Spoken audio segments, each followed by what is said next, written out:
Në respekt të gjithë atyre që si antarë, si simpatizantë, si votues të PD-s, apo që si njerëz të lirë kanë ndjekur këtë proces, ndjehemi detyruar të qartësojmë në mënyrë përfundimtare pozicionin tim ndaj tij. Përzgjedhja e kryetarit të ri të Partisë Demokratike u bë përmes një procesi të deformuar.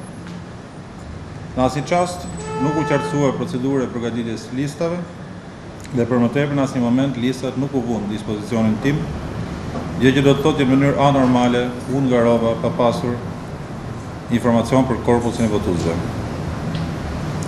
Dita e votimit provoi se Mira Demokrat nuk gjetën emrat në listë, ndërsa Mira të tjerë u antarësuan në listën e votuesve në 2 javët e fundit. Shpresoj që pas votimit për kryetarin e Partisë Demokratike të antarësohen edhe në parti. Procesi për cilin mu dhanë gjitha garancisë se do të ishte jashtë ndikimeve, në fakt nuk mbeti asnjë ditë i tillë. Në një mënyrë që duke e sinkronizuar, këshilltar, drejtues korporatash, kryetar lokal u përfshin në të në mënyrë tërësisht njëanshme. Ndërkohë që cilido që shfaqi parapëlqime të padëshiruara në favor tim, u pezullua, gjë që ndodhi me ndonjë kryetar lokal të PD-s, u përjashtua siç ndodhi me antarë të PD-s në Korçë dhe në Shkodër, apo u pushua nga puna siç ndodhi me drejtues rajonal të korporatave në Sarandë apo në Vlorë.